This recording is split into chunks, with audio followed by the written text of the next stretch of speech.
Thank you, everybody, for joining us today for this webinar. We're really excited to be talking with you all today.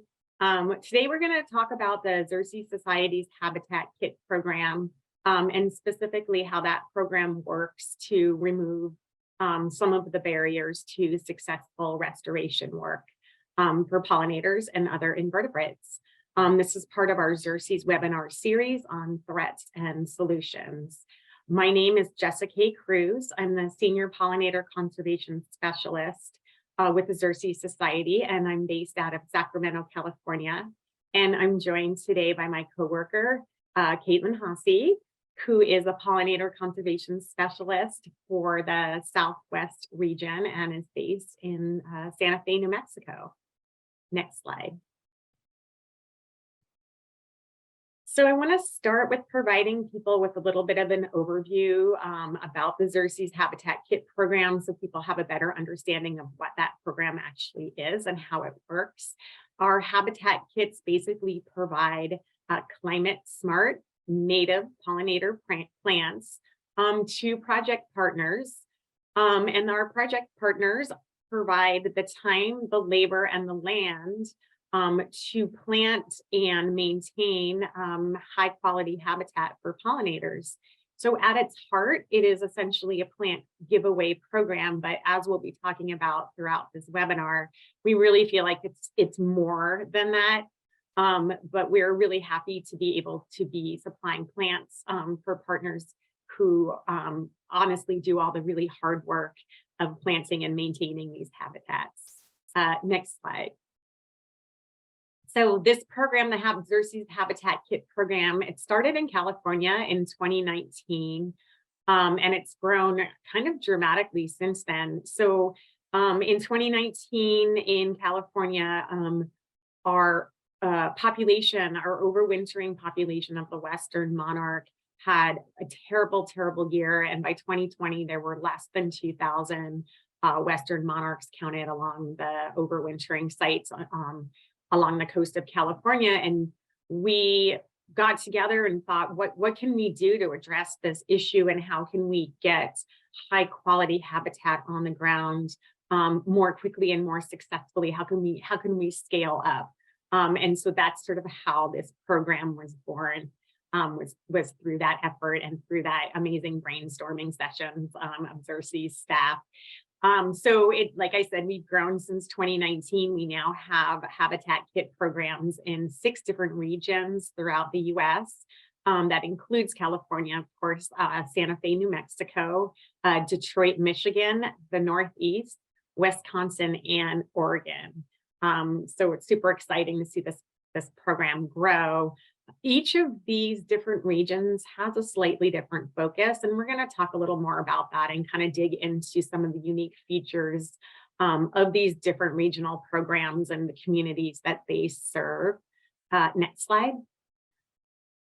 But ultimately, the goal for all of these different programs, despite all these different, sort of regional areas of focus, is to provide high quality and permanent habitat for pollinators. So at the heart, that's really what this program is about.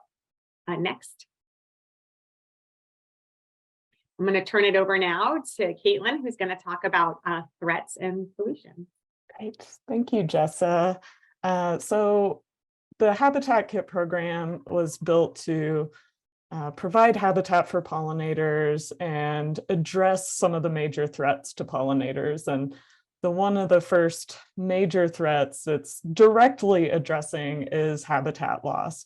And habitat loss can occur in a few different ways. It's really defined by the loss of the resources pollinators need to complete their life cycle. So the loss of forage in the form of flowers that provide pollen and nectar, the nesting and overwintering sites where they need to raise their young and spend the winter. The loss of that is called habitat loss, and this can occur by complete destruction or just development of an area, complete removal of all pollinator resources, or land conversion. So changing from one land type to another that's maybe more human dominated. And this habitat loss can occur at this large scale where it's completely gone, but it also influences habitat connectivity, where we fragment habitat and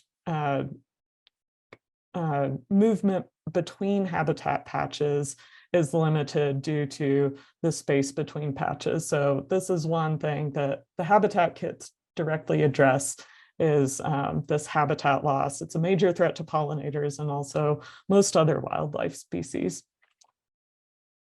The next, excuse me.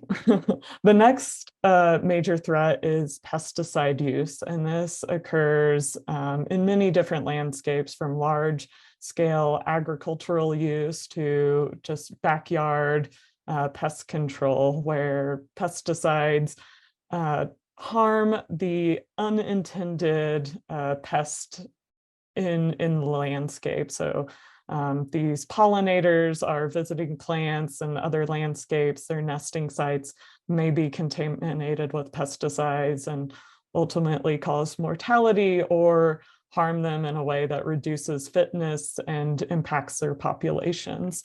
So that's another major threat to pollinators we're working to address in the KIT program.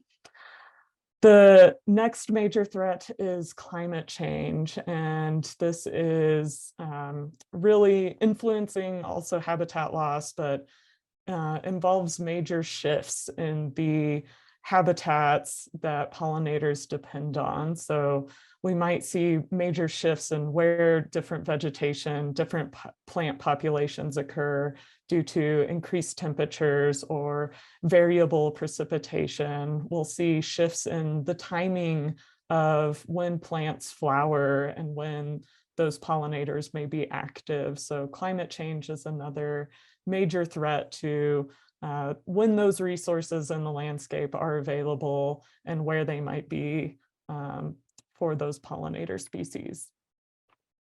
And finally, another major threat is the loss of biodiversity, and this is really impacted by introduced and invasive species, where we see landscapes become more of a monoculture of one single or few really invasive plant species. And those native plant species that pollinators depend on are outcompeted, and also just conversion of landscapes to maybe a more manicured look that humans prefer. So things like lawns, those sorts of things can result in the loss of the diverse resources that pollinators need in a landscape. And our KIT programs directly address each of these threats. And the first is pretty obvious. They're called habitat kits for a reason. We're creating habitat and addressing that major threat of habitat loss by adding plants to the landscape that provide forage and nesting and overwintering habitat. And we also help KIT partners think about other ways they can create habitat through nesting and overwintering spaces on their landscape.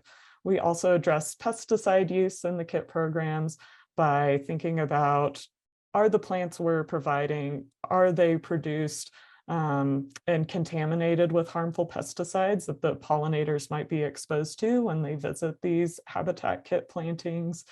And we're also thinking about where these kits are going. Are they going to be in a risky landscape where they might be exposed to harmful pesticides?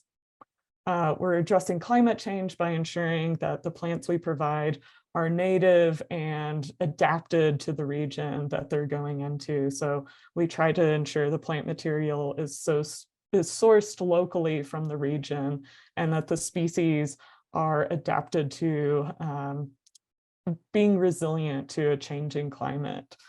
And finally, we're addressing biodiversity loss by including a large diversity of pollinator plants in our kits. So we have species that are helping a diversity of pollinators that bloom from in different times of year, and our host plants for specific species like monarchs for milkweeds, and ensuring that we have a diversity of plants to support the diversity of pollinators. And when we're thinking about creating habitat, it is pretty simple. You add more plants to the landscape, you'll typically get more pollinators. But to create really permanent, high quality habitat, there are some barriers to creating this on a landscape. And we encourage people to make pollinator habitat wherever they may be, even if it's just in a small pot or seeding some sunflowers. But to do this on a larger scale, you'll encounter a lot of decision making that does require quite a bit of resources and research to prep for. So when you're considering building habitat, you need to think what native species are going to support the local pollinators of the area. Are those plants that I want to plant adapted to the climate of the region? Will they be resilient to climate change? And then ensuring you have a number of species that are providing blooms from spring through summer and into fall. Is there pesticide contamination in the plant sources that you have? Will you be able to find a nursery that provides pesticide-free plants?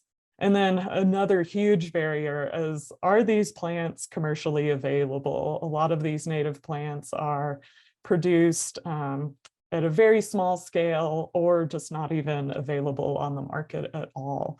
And another major one is, are they affordable? It can get pretty pricey doing pollinator habitat restoration on a large scale. So purchasing these plants may be another barrier that folks will run into when creating habitat.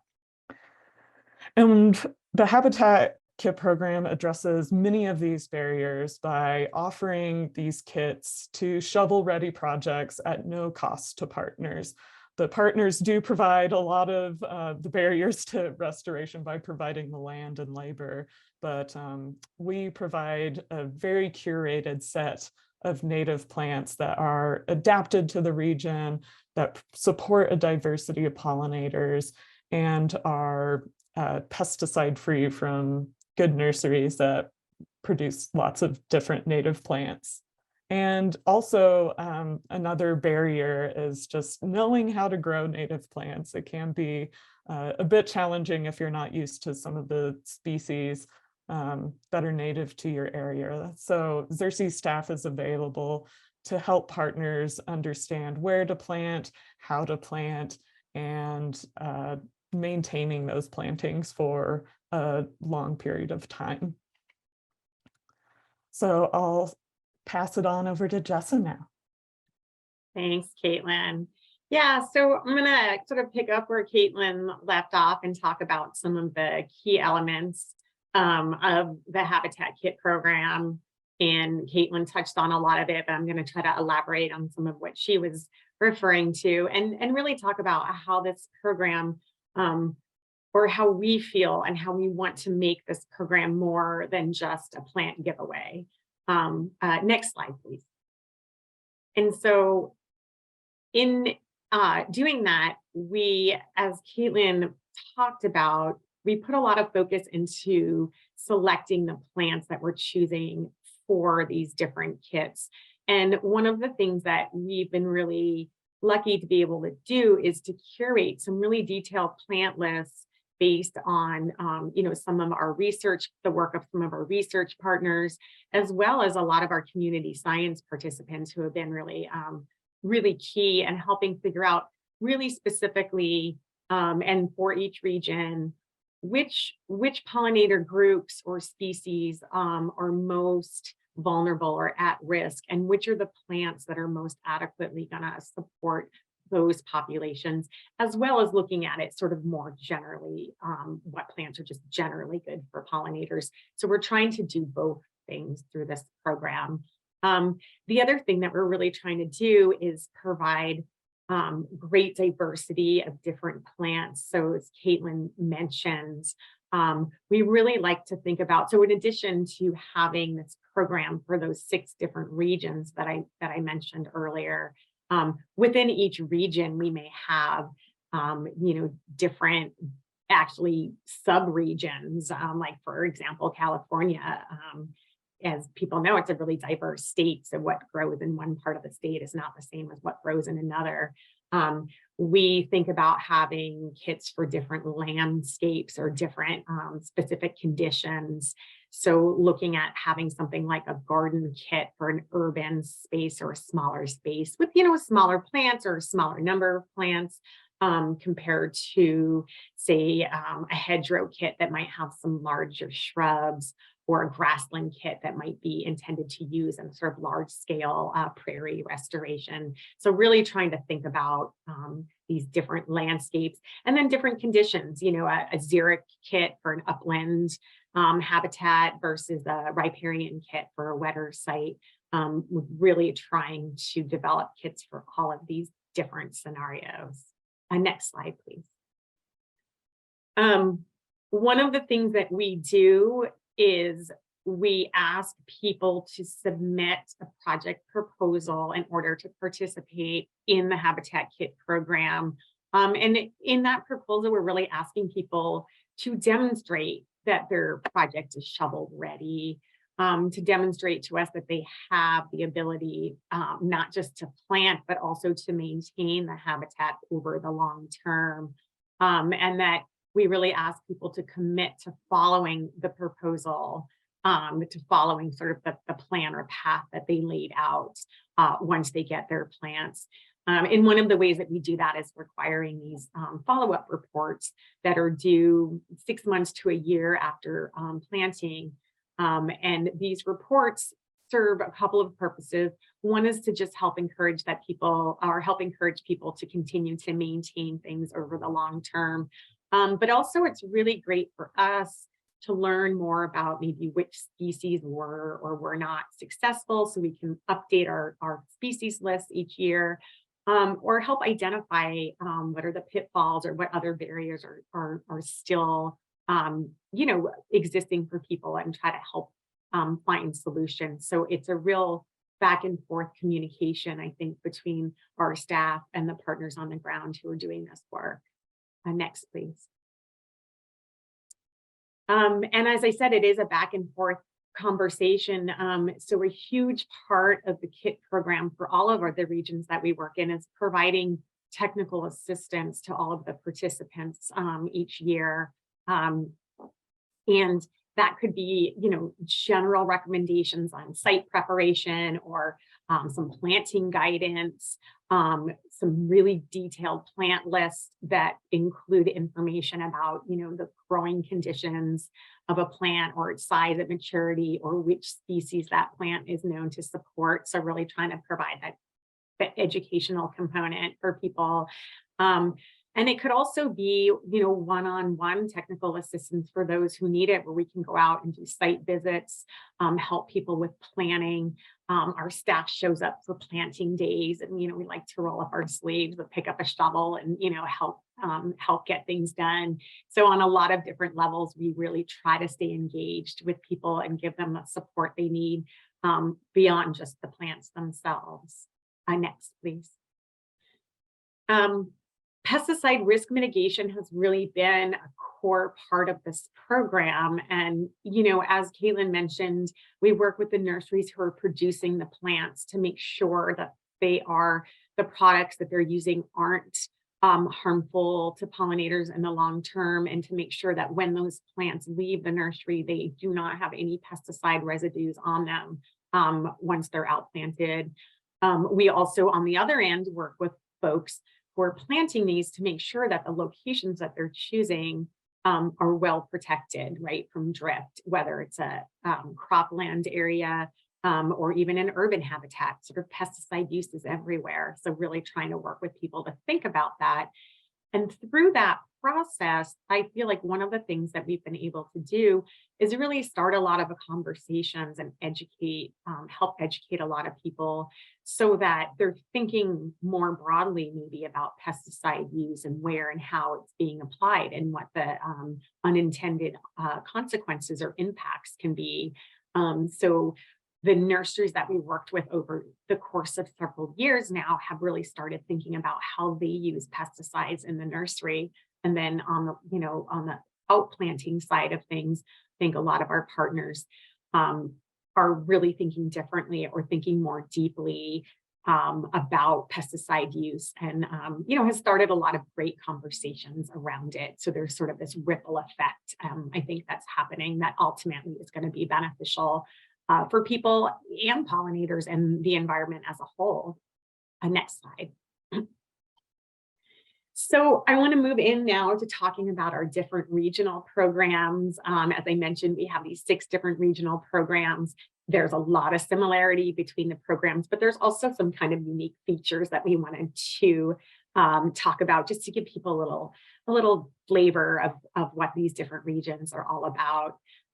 So as I mentioned, the Habitat Kit program, I co-managed that program with my coworker Angela Laws, and the two of us started this program together in 2019. And this program is designed, the California Habitat Kit program is designed for public lands, for working lands, and tribal lands. So we do not have a residential kit program, but working lands, public lands, some fire recovery areas, and tribal areas are all have all been partners throughout our California program. We cover 5 different major geographic regions within California, so pretty diverse program. And as you all know, California is a big state. And these 5 different regions don't even cover the whole state. There's still some areas that we can't cover here, but we're trying, slowly expanding over time. To date, our program here in California has supported 465 projects, given away almost 190,000 plants, including almost 65,000 milkweeds. Next, please. Like a lot of the other programs, the diversity is a really important part of the California Kit program, because of the complexity of our both our landscapes and our regions. So again, I mentioned having different kits for different landscapes, and urban versus a grassland versus a that hedgerow on a farm, an upland site versus a riparian area. All of this has led to incredible diversity with our California Kit program, and this year we'll be offering 29 different kits. Our partners have been amazing to work with, and just again, a great diversity of different types of partnerships. We've worked a lot in working lands, and this includes anything from a really small organic farm to a larger commercial farm to rangeland. Urban gardens and urban farms have been really great and important partners for us here in California. Schools, from kindergarten all the way through our public colleges and universities, have been able to participate in this program and really use the kits in their own environmental ed programs, which has been really fun. We've worked quite a bit with tribes and hope to do more of that. And then of course our natural areas too. Our wildlife preserves, places like that, have been really important partners to this program. Again, just sort of speaking about diversity, this year we spent a lot of time sort of expanding our program and revamping our plant lists and working with additional nurseries. So this year we have 51 different California native species offered in our kits. And this includes some species that have previously not been commercially available. So I've actually been able to go out and do some collecting of seeds for some certain, special species that we really want to include in the kits, which has been a really fun really fun aspect of this program. And then, as I mentioned, this whole pesticide risk mitigation being a theme, throughout all of our programs, on sort of ongoing. Next slide, please. So moving on, and when I talk about our Northeast pollinator program, so that is our second oldest pollinator kit program at Xerces. That one was started in 2021, and to date, through our Northeast program, we've given away 172 kits, almost 125,000 plants. And There's been a real focus on long season bloom when these plants are being selected, trying to support a really wide diversity of pollinators, and also some attention to our beneficial insects. So those natural enemies that also use this habitat, natural enemies of crop pests, and like looking at really focusing on the connection between the habitat, the pollinators, the beneficials, and surrounding crops, and really making that connection between habitat for these important insect groups and food production and food security. So this Northeast program is really focused a lot on that aspect. A lot of the partners through our Northeast program have really strong educational programs, and that's, again, like people using the Habitat Kit as a platform to talk about conservation and to talk about the connections between food production security and habitat for pollinators and beneficials. And this could include schools, some community gardens. We've worked with parks and quite a few farms as well.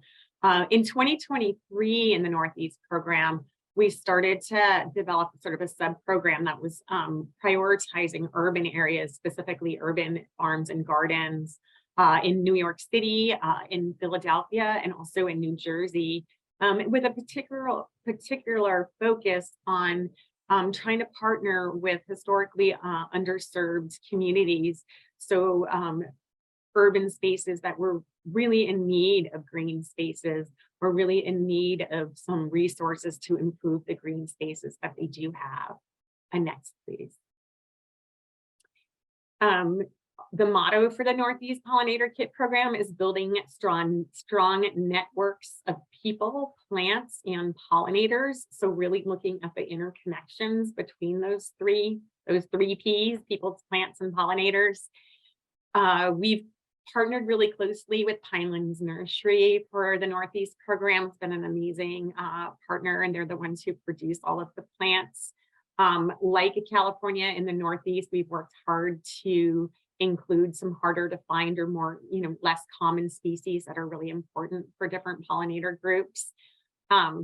Again, this focus on community building, we've really tried to participate in some of the planting, a lot of follow-up visits, and really just trying to develop relationships with the folks on the ground doing this work, and to help also to connect them with other resources if there are things that we can't provide.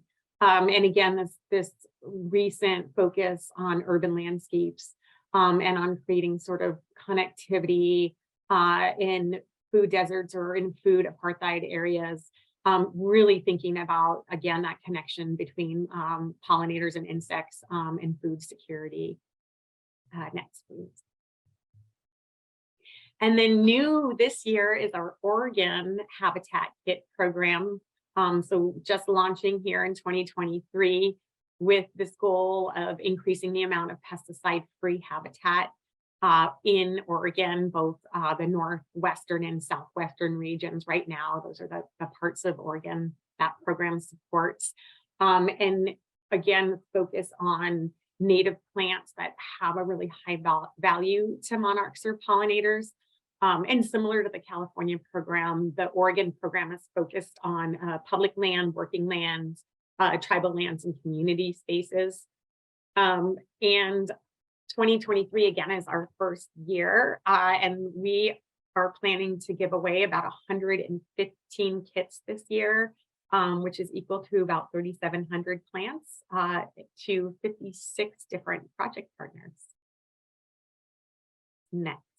And I'm going to turn it over to Caitlin to talk about some of our other cool regions. Yes, the Habitat Kit program is growing quite significantly, and I'll talk more about the rest of them. So we have a newer program in Wisconsin. This was their first year. They just distributed plants in June. This program, again, has a focus on helping farmers and community food initiatives create pollinator habitat in their food production landscapes, those farmscapes, and includes both small farms and larger acreage farms, graziers or ranchers, schools and community gardens, and other sustainable food programs where there is this working land element that is working to provide habitat alongside that production element of the landscape. And so just this year, Micah in Wisconsin distributed 36 habitat kits containing 18,432 plants to partners all across Wisconsin. You can see from the very northern part of Wisconsin to the very southern and all throughout the state. And here we go. This program also works with a really excellent nursery, the Minnesota Native Landscapes Nursery, that specializes in those native plant productions that use those local genotypes, which means the plants are adapted and have evolved with the climate conditions of the area. And that nursery also is very aware of IPM practices, ensuring that they aren't putting harmful pesticides to pollinators in the plants they produce.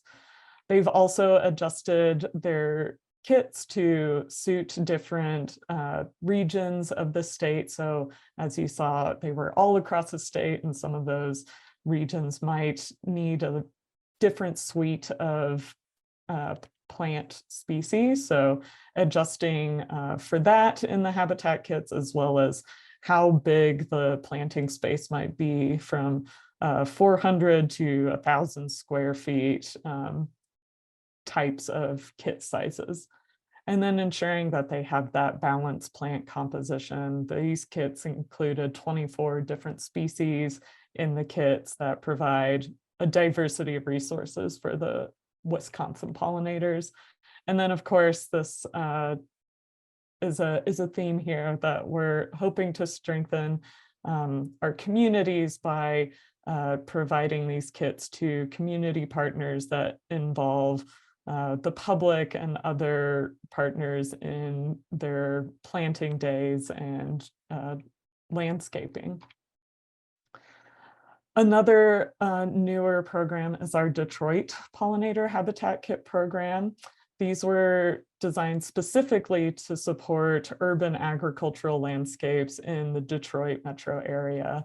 And considerations were made for the soils, the climates, the aesthetics of planting native plants in an urban area, and ensuring those plants are also attractive to pollinators and those beneficial insects that are natural enemies of pests. And these plants also find that interface between providing resources to pollinators and insects and ensuring a healthy agricultural system in an urban space. And there's a lot of collaboration here, same with the Northeast, on that community-oriented partners where we're working with historically underserved small urban farms and community gardens in the Detroit area. And again, June, this first year, hooray, Wisconsin and Detroit, they distributed 32 kits in Detroit with over 3,300 species or individual native wildflowers, grasses, sedges, and shrubs to 25 different urban producers. And again, this program works with really incredible nursery partners, two specific partners, a wild type native plant nursery and the Keep Growing Detroit nursery, two partners that are working to provide these hard to find native plants in a specific region. They're also providing that regional tech support that Jessa mentioned, providing those Xerces publications. And one real cool thing I like about Detroit is that they provide plant IDs, like permanent metal plant IDs, to help educate the community about the plants that have been planted with these kits. Also including that diversity of pollen of species, 9 different families that attract lots of different insects and specifically stay under 5 feet just for that consideration of aesthetics in an urban area. And then, of course, again, with Detroit, finding that connection with community partners and ensuring that we're addressing food desert issues in an urban space that does have a historically underserved community. And finally, the last one is the Santa Fe Pollinator Habitat Kit Program. This one diverges a little bit from the others in that it is more residential focus. This is the program that I manage in Santa Fe, and it is in support of the Santa Fe Pollinator Trail Initiative, where we're working to create climate resilient, connected urban habitat throughout Santa Fe. So since this is in the Southwest Desert region, plant selection was really focused on finding drought tolerant species and that support a diverse set of bee species in the Southwest. We have really high diversity of bees in the Southwest, so ensuring we support many specialist bees and other native bees of the region. But we also have milkweeds for monarchs in ours too. So we support lots of different species in these kits.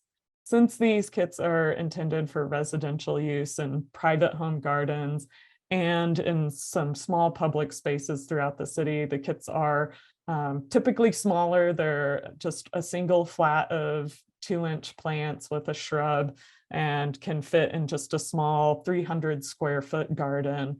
And you can scale up to have a bigger planting by getting more plants for those bigger public spaces.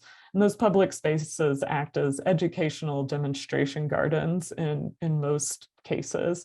And we started in 2021 and 2022, we distributed 600 kits containing 19,800 plants to over 400 partners, and we'll be distributing 200 more kits in Santa Fe to residences and public spaces in the Santa Fe area.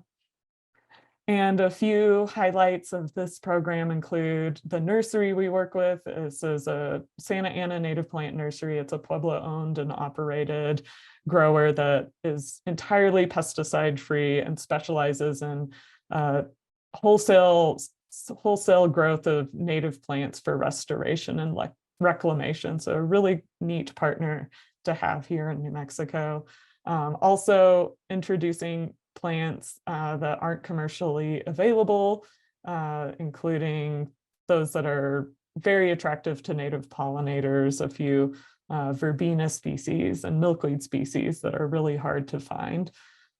And another important part of this is, since it is an urban focused one on a specific community, there is a lot of community building plus habitat building where we have hundreds of community members that share the same gardening experience. They tell their neighbors about it, they tell their friends and family, and help build the program and bond and learn with each other as they go through this gardening experience of growing natives in the desert. It can always be a bit of a challenge. So it's nice to have that community shared experience of sharing that with each other. And then, of course, prioritizing urban landscapes where we're focusing on improving the green space in low-income, highly developed neighborhoods. A part of this is a focus on creating connected habitat in our urban space in Santa Fe, where there's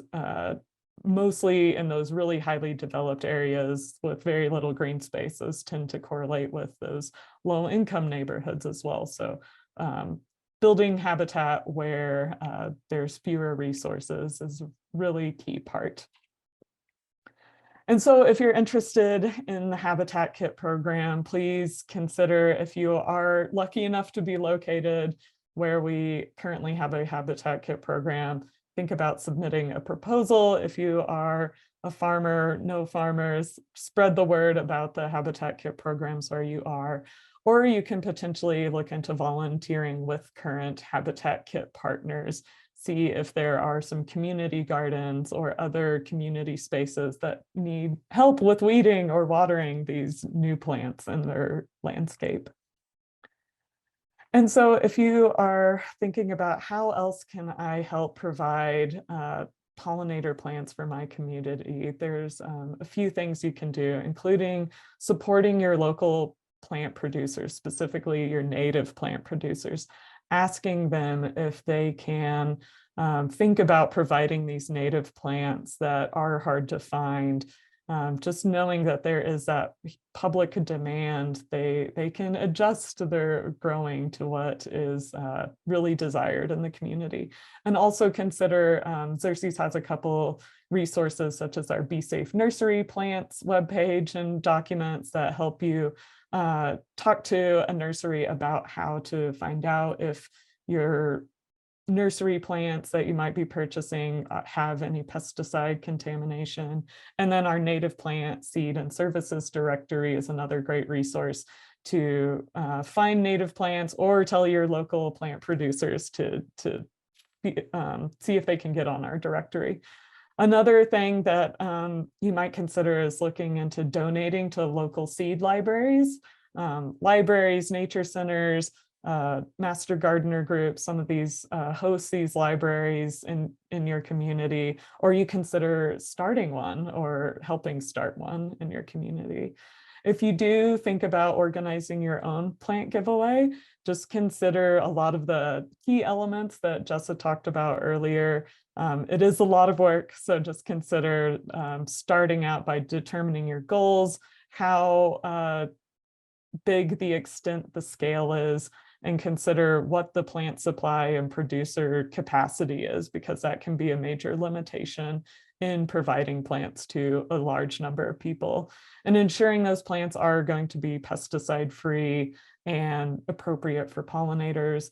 And if you can, ensuring that those plants are successful. That's one issue with plant giveaways, is that you don't usually know if that habitat is really established. So if you have some way to monitor after you give away plants, that is a great way to ensure that all that work is actually translating to habitat on the ground. And if you want to learn more, you can visit the Xerces Habitat Kit webpage, or read about our kit programs on a lot of our blogs. If you scroll through our blogs, you'll see lots of really cool stories from all of these different programs.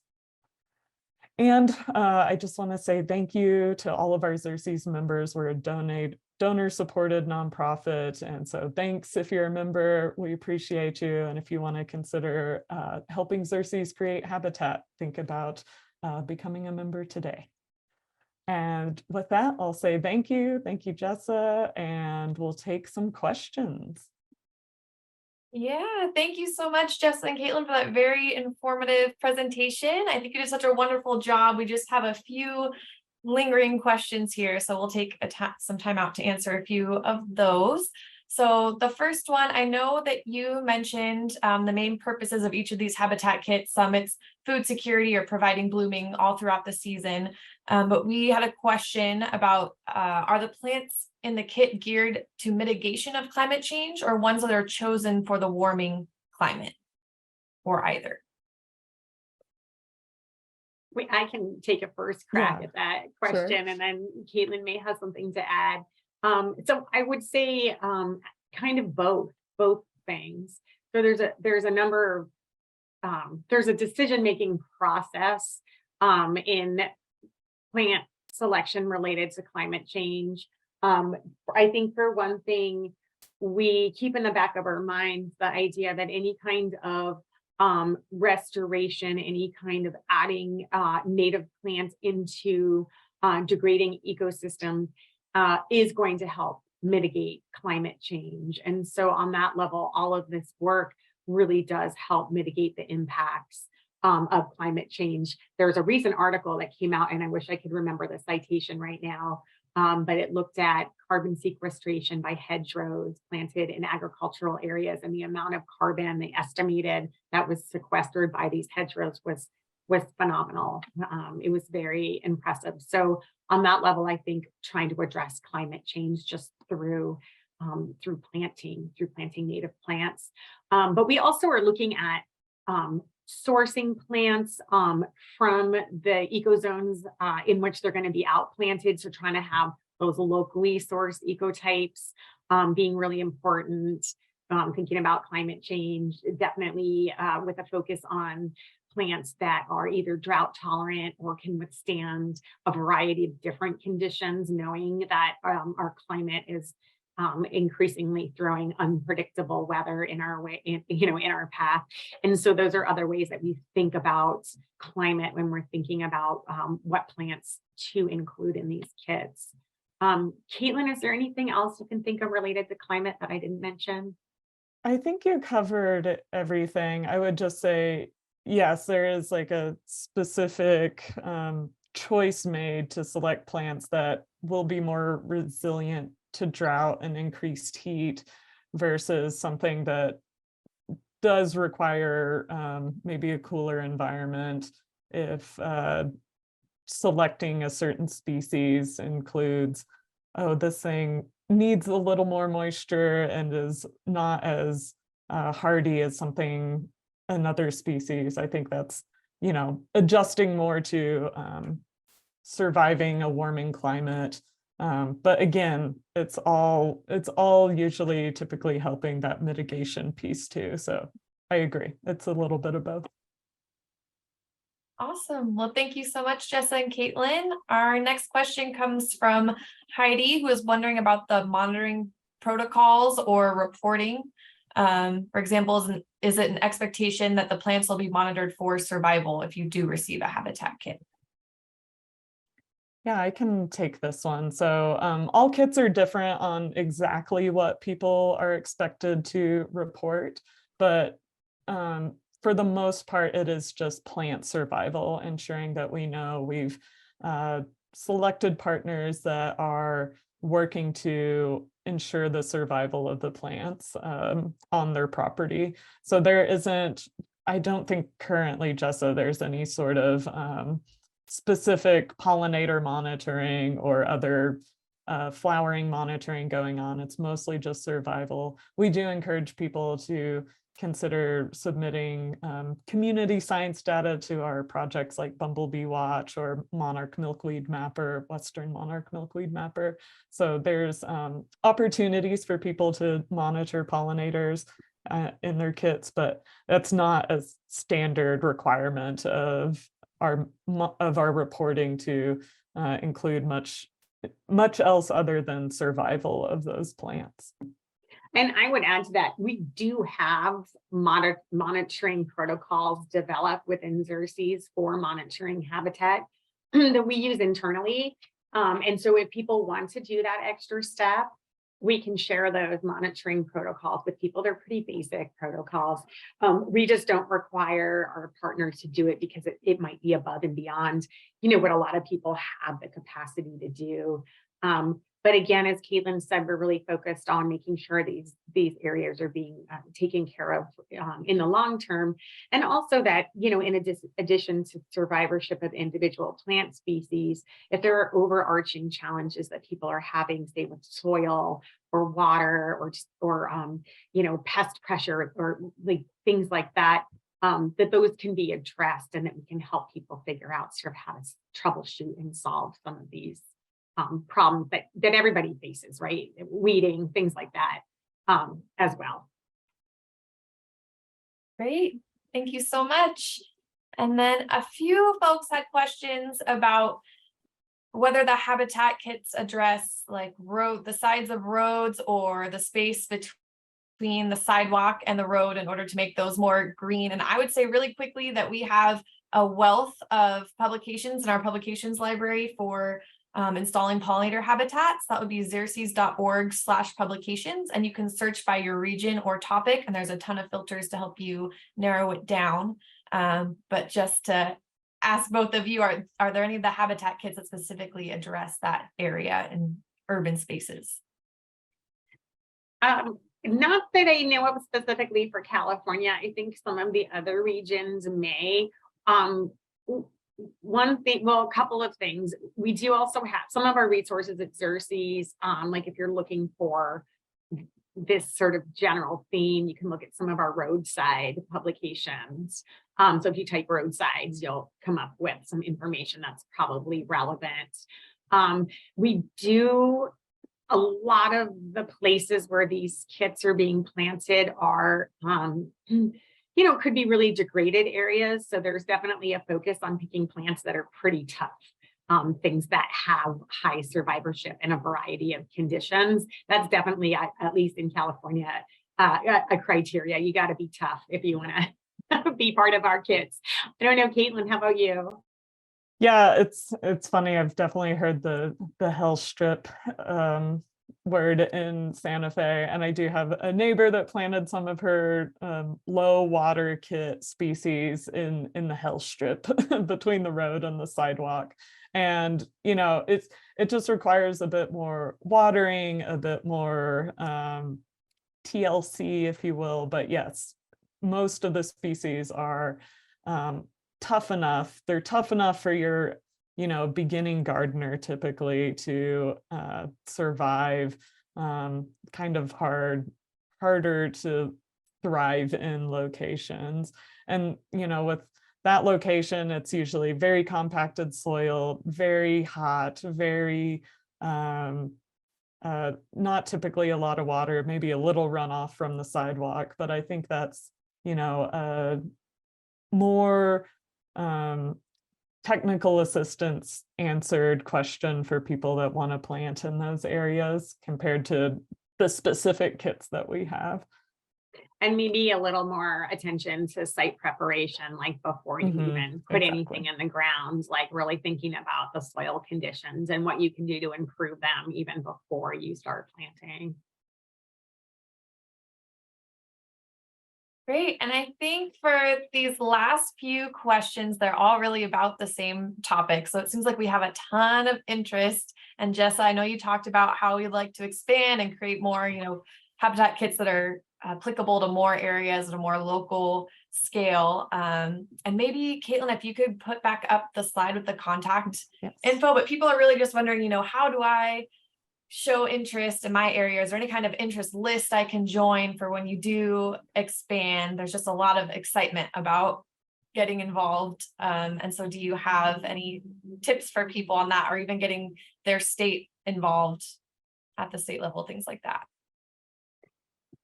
Super exciting that people are excited about this program and looking for ways to get engaged. So that's very encouraging to hear.